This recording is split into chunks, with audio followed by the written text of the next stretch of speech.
For many people, summer is a time for relaxing and enjoying the warm weather. It's a time for perhaps doing some summer reading or maybe heading out to the cottage or just simply walking up the street to the nearest Sev and picking up a Slurpee. For music students, summer is an opportunity to practice and take part in summer music festivals. Since August the 16th, string players from across Canada and beyond have been taking part in the Rosamunde Summer Music Academy held at Canadian Mennonite University. Students have been participating in either the pre-professional program or the core program, and adult students have been taking part in the Rosamunde Adult Amateur String Ensemble. One of the real draws of the Rosamunde Academy is that they offer world-class teachers who, aside from teaching, will also be performing and inspiring this Tuesday, tomorrow, and Wednesday at CMU's Laudamus Auditorium at 7 p.m. Joining me here in the Classic 107 studio to talk about the Academy and the festival, I am joined by two of the artist faculty at Rosamunde, principal cellist of the Quebec Symphony Orchestra, Blair Lofgren, and violinist Axel Strauss, who is professor of violin at McGill's Schulich School of Music. Hey, Axel and Blair, nice to have you here. Thanks for having us. Yeah, thank you. So Rosamunde has been happening since this past Wednesday. How's it been for both of you? And Blair, maybe I'll start with you. How has it been for you? Sure. Well, we just Axel and I both arrived just on Saturday, so we got a sort of a gentle start into it, and had some dinner with some of the colleagues from the festival, and then we had a nice day of rehearsals yesterday and today. As well as some classes and some master classes and some technique classes. So it's been a great start. It's always, these experiences are always very packed full of activities, but it's always very inspiring to meet these young students and to see colleagues and to work together into an exchange, do exchanges musically together. Mm-hmm. Axel, how about you? Yeah, I mean, I want to second what Blair just said. I mean, it's always nice. You know, we see each other at various music festivals throughout the summer, and we've played together in many different places. And it's always nice, you know, to see each other again and to play music together. And it does always put in perspective why we do what we do, because it is really about the people that are involved in it. And that includes also the students, you know, working with the students. I just did a technique class with them, and earlier today a master class, and you know it's really nice to see how serious they are and how interested they are and how they soak everything up, and so it's a pleasure to be here again. My last time at Rosamunde was, I think, in 2018, so I'm really happy to be back. Yeah. As you've mentioned, the students in the pre-professional and core program, they're already pretty serious string players. If you could pick one or two things that keep popping up in either lessons or group classes from a teaching standpoint, what would it be? Is it intonation? Is it dynamics? Is it sound? Axel, maybe I'll start with you.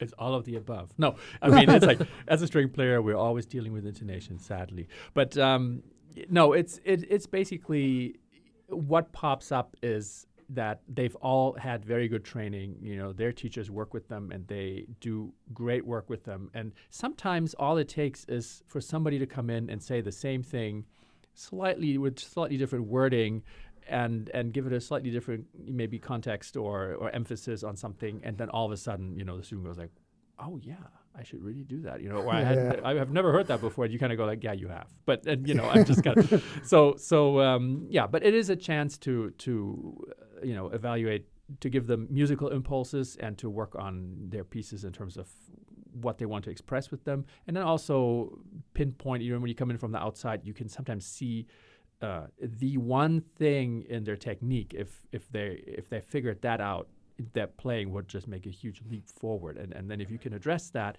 that will help their work with their own teacher as well, because that push sometimes can focus the work in a certain way that will make a big difference. Yeah, absolutely. And Blair, how about you? Well, I would really, again, support what Axel just said. I mean, to me, I think we both have students during the year. I teach at the conservatory and he teaches at the university. So we both see a lot of people and we have a lot of consistent contact with our students. But one of the things that is a pretty common theme is you send your students away in the summer to go learn, and they come back at the end of the summer and they tell you they've discovered what you've been teaching them for 10 years. So it's kind of a bit of a running gag for teachers, and so I don't think I would even pinpoint what it is that we've spoken about most, because I know that their teachers, first of all, these students are excellently prepared, and coming from the prairies, I know the tradition that is here, that the importance that the arts holds in the hearts of people from the prairies. You're originally from Regina, right? That's right. Yeah. And so I know the even though in some other centers you have much bigger structured programs like big conservatories and big schools, and but somehow there's like a resilience and a love towards classical music and the arts in the prairies that I've always found that it's just some of the most talented people come out of these areas. And I said to one of the teachers here earlier today, I said, I'd like to be a fly in the wall of your lessons, because your students always sound so great. They're always, I feel like I have a lot to learn from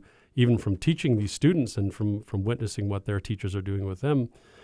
So it's really, it's always for me a joy to get to work with these students that I don't know, and to see how they're progressing. It inspires me to try to take that back as well to my students, and to all the strengths they have. Maybe I can provide a few different strengths for in the short time I have with them, but their strengths that I see that they've developed are very nourishing for me when I go back to work with my students regularly, that I also want them to have those strengths that I've seen here. I have to ask, what is a typical day like at Rosamunde? Is it pretty scheduled, or is it the same thing from one day to the next, or is it different? It's pretty strict schedule. Yeah, Elation runs a tight ship.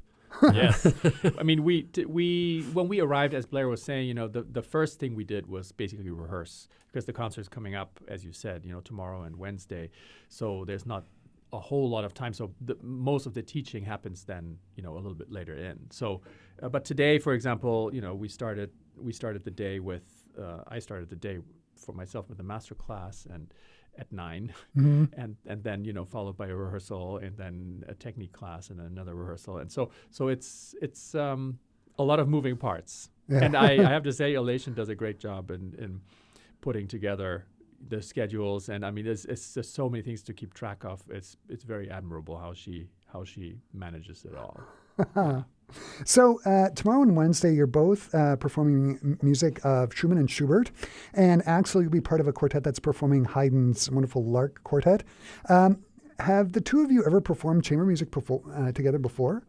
Yeah, we've played quite a few quartets together, actually, amongst other things. So we've had a lot of nice exchanges, and actually even the Schubert the quintet we've played together. Yes. Yeah. So it's been a few years, but but it feels like no time has passed. Exactly. Because you play together again, and it just feels like it connects right away. So it's really great. Mm-hmm. One of the things I was thinking about from a teaching standpoint is, if you're playing with a string player that you've never played with before, are there 2 or 3 things that you tell your students to pay close attention to that'll sort of fix 80% of ensemble problems? Like, what do you zone in on? Like, what's the best advice you could give for a student when they're playing with a new string player that they've never played with before? Listen and listen and listen. Yes, that's always good. Yeah, open your ears wide and take your head out of your own part and try to be in the other parts and listen for what's going on there. And there's actually a very practical advice for string groups that I say it often.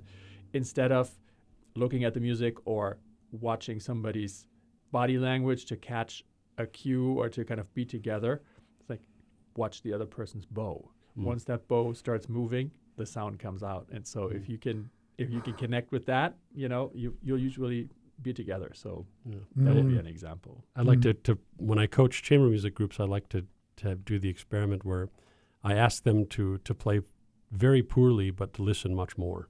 Right. So to just almost ignore what they're doing, but pay attention to everybody else. So, and it's always an interesting experiment to see how much better they start playing almost immediately. Yeah. More of a cohesive unit. Yeah. So you are playing the Schumann Opus 44 Piano Quartet and Schubert's magnificent string quintet. Piano Quintet. Quintet. How have the rehearsals been going? It's been great. I mean, it's the colleagues are just so wonderful that when you play with people who speak the language of music, you can have a conversation, and I'm always amazed when you start out how many things sort of fix themselves and are addressed without anybody ever saying anything or talking about it. It's just because everybody knows what's important, and once you listen and you try to catch the intentions of all the colleagues, you can make these adjustments without even having to address the things verbally. So it's like having a kind of a conversation through the rehearsal process, and I'm always amazed how when you have the right people. Yeah. Bring the right people together, how quickly these things come together. And frequently audiences wonder about that. Like, we get that often after concerts where the audiences will go like, well, how did you put this together in such a short amount of time, because it seems so complicated. But that's why, because there's a lot of awareness all around, and so things develop on the go very quickly. And there's also, on tomorrow night's concert, there's going to be this world premiere piece by Karen Sunebaka, Jack the Fiddler. Have either of you heard it, and do you know anything about this piece? We haven't heard it yet. I mean, I'm really excited to hear it tomorrow. And I know it's a project of commissions that Elation has been working on. And is this a co-commission, this one? Yes, and I do believe there's also a recording project attached to this. Yeah. And so, we're both very excited to hear the piece. I have to say the title, Jack the Fiddler, sounds very promising. Yeah. But you're biased, though. So. Yeah, I'm biased. It should have been Jack the Cellist. That's right, exactly. And then on the Wednesday night concert, you're going to be performing Schubert's String Quintet, right? That's right, yeah. And Blair, I got to ask, are you in like cello heaven when you perform this piece? Every cellist is in cello heaven. Yeah, of course. I mean, to play with two cellos is great, and it's both of the first and the second cello part have like such excellent lines, and each has their advantage. If you play the first cello part, you get to play all these wonderful melodies with the first violin, and if you get to play the second cello part, then you get to pretend you're a bass player for a little while, which is really secretly all we really wanted to be as cellists. And one of the things I love about that piece is he puts so much stress on the low end of the cello. I mean, it really thickens out the chords. It's just great. And Axel, as a violinist, what's it like for you to have that much low end to blend into and play with? Well, I was just going to say, even the violinists are in cello heaven when we play that piece, because it is a very unique resonance with two cellos in the mix, and the piece. I mean, this piece, I have to say, is one of my all-time favorite chamber music pieces. I mean, if I had to pick one, that would be probably the one that I would pick. I think it's just such a magnificent work, and the fact it just breaks my heart that he wrote this piece. It's one of the last things that he wrote, and he never, as far as I know, heard it performed even. I mean, this piece just came out of him, and it's such a perfect work of art that I find it just incredible what it expresses, the slow movement. It's like a timeless testament, really, of it's so poetic, huh? Yeah, it's very poetic, and yeah. I mean, it touches on a spiritual level that is, even for great composers, not always easily attained. And Schubert did it when he was in his 30s, just kind of at the end of his life. Yeah, it's a little shy of an hour, but what an hour! I mean, yes. it's an hour of just. Yeah, you want to live in that world for a long time. One of the other highlights for me is that on the Wednesday night concert, Gwen Hobig, Mina Rose Chung, and Leanne Rager-Lee are going to be performing music of Jocelyn Morlock, her piece Asylum. We sadly lost Jocelyn this past year. Have either of you taught her music or performed it? I know, of course, of her, but I have not had the pleasure of teaching or hearing her music. So I'm really excited also to get to know this work. I've played a couple of pieces by her, one in the orchestra, and I think I played a piece for strings as well. I'm trying to recall what it was, but I remember the language being very unique and very, very beautiful. Yeah. Mm-hmm. And I know one of her big influences is bird music. It makes it's an influence throughout. It's just looking forward to hearing it on Wednesday night. Blair and Axel, this has just been so great to have you here today. Thanks for taking the time to stop by our Classic 107 studios. Thanks for having us. Yeah, thank you so much. About the Rosamunde Summer Music Academy and Festival. For our Classic 107 listeners, you can find more details about the faculty and student concerts at Rosamunde by going to rosamunde.ca or keep checking classic107.com. There will be an article about the festival with this very interview going up on the website at classic107.com. blairandAxel.com very shortly, probably tomorrow morning. So keep Great. checking. Blair and Axel, thanks again. Thank you Thank so you much. very much. Thank you.